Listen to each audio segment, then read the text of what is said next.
السلام علیکم۔ کبھی یہ خیال آیا ہے کہ یہ جو اتنی بڑی کائنات ہے، فطرت کے اصول ہیں اور ہمارا اپنا مقصد حیات، کیا ان سب کا آپس میں کوئی گہرا تعلق ہے؟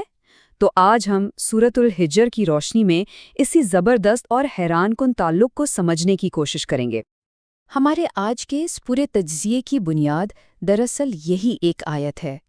یہ ہمیں بتا رہی ہے کہ یہ جو وسیع و عریض کائنات ہمیں نظر آتی ہے، یہ کوئی حادثہ نہیں ہے، بلکہ اس کی ہر ایک چیز ایک گہری سچائی، ایک بہت بڑے مقصد پر قائم ہے۔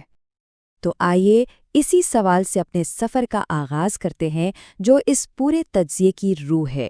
کیا واقعی ہمارے ارد گرد کی ہر چیز، کہکشاؤں کی گردش سے لے کر ہمارے اپنے فیصلوں تک، کسی ایک پوشیدہ منطق کے تحت کام کر رہی ہے؟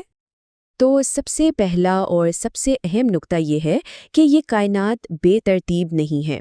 اس کی بنیاد ایک بہت ہی طاقتور اصول پر رکھی گئی ہے جسے حق کہا جاتا ہے، یعنی مطلق سچائی اور انصاف۔ یہ حق کا تصور آپ سمجھیں کہ ایک ماسٹر بلو پرنٹ کی طرح ہے۔ یہی وہ اصول ہے جو اس بات کو یقینی بناتا ہے کہ ہر ستارہ، ہر سیارہ اور ہر ایک ذرہ اپنی بالکل صحیح جگہ پر ہے اور ایک بڑے عظیم مقصد کو پورا کر رہا ہے۔ اچھا، تو یہ اصول عملی طور پر کام کیسے کرتا ہے؟ اس کو سمجھنے کے لیے یوں سوچیں کہ یہ ایک طرح کا کائناتی آپریٹنگ سسٹم ہے، ایک ایسا بہترین اور متوازن نظام جو اس پوری کائنات کو چلا رہا ہے۔ اب ذرا دیکھیں کہ یہ نظام چلتا کیسے ہے، یہ کتنا مکمل ہے۔ ایک طرف زندگی دینے والی ہوائیں چل رہی ہیں، دوسری طرف ہر جاندار کے لیے ایک طے شدہ مقدار میں رزق پہنچانے کا انتظام ہے، اور پھر یہ سیاروں کا اتنا پیچیدہ لیکن بالکل منظم نظام۔ یہ سب چیزیں مل کر ایک ہی طرف اشارہ کر رہی ہیں، ایک زبردست توازن کی طرف۔ یہ تصویر اس خیال کو بہت ہی شاندار طریقے سے واضح کرتی ہے۔ دیکھیں، جس طرح ترازو انصاف اور توازن کی علامت ہوتا ہے، بالکل اسی طرح یہ پوری کائنات بھی انصاف کے ایک اٹل اصول پر قائم ہے۔ اور اسی نظام کا ایک اور حیران کن پہلو ہے مہلت کا تصور، یعنی نتائج فوراً سامنے نہیں آتے۔ جو انکار کرتے ہیں انہیں بھی وقت دیا جاتا ہے، جو خود اس نظام کے گہرے انصاف کی ایک بہت بڑی دلیل ہے۔ چلیں اب کائنات کی ان وسعتوں سے نکل کر انسانیت کے ایک مرکزی مسئلے کی طرف آتے ہیں، اور وہ مسئلہ ہے تکبر کا۔ یہاں ایک بہت گہرا اور بنیادی تضاد ہمارے سامنے آتا ہے۔ انسان کی اصل کیا ہے؟ مٹی، جو عاجزی کی علامت ہے، اور اس کے مقابلے میں جو قوت کھڑی ہے، اس کا جوہر ہے آگ، یعنی غرور اور تکبر کا شعلہ۔ تاریخ بھی ہمیں اس کی ایک بہت طاقتور مثال دیتی ہے، قوم سمود کی شکل میں۔ ان کی انجینئرنگ کا کمال تو دیکھیں، وہ پہاڑوں کو تراش کر محفوظ گھر بناتے تھے، لیکن افسوس، یہی ہنر ان کے تکبر کی سب سے بڑی وجہ بن گیا۔ سورۃ الحجر کی آیت 80 سے 84 تک ہمیں اسی قوم کی کہانی ملتی ہے۔ یہ ایک سبق ہے کہ ٹیکنالوجی کی طاقت چاہے کتنی ہی زیادہ کیوں نہ ہو، وہ تکبر کے انجام سے نہیں بچا سکتی۔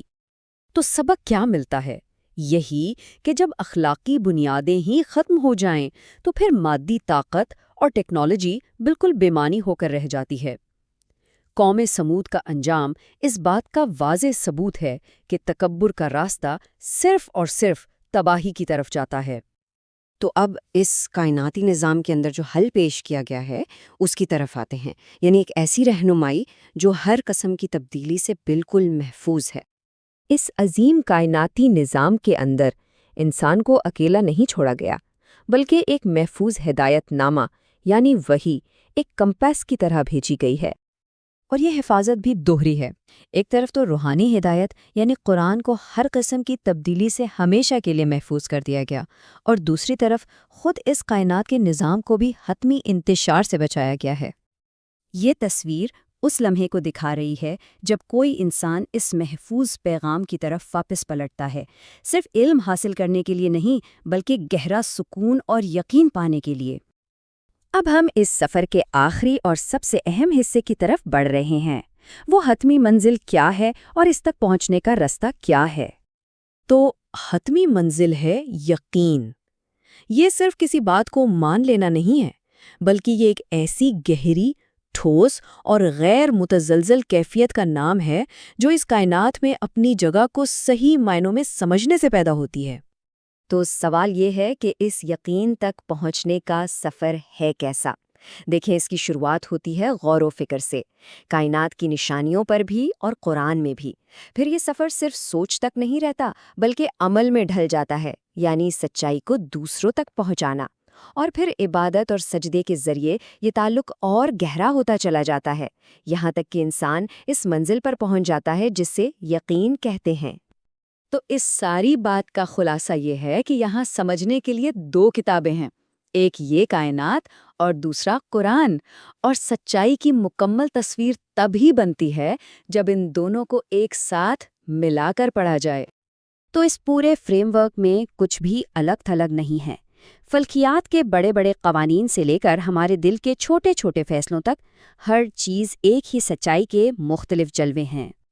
آخر میں ایک سوال سب کے لیے، اگر ہم واقعی ایک ایسے عظیم اور مربوط نظام کا حصہ ہیں تو اس شاندار ڈیزائن میں ہمارا اپنا خاص مقام اور ہماری ذمہ داری کیا ہے؟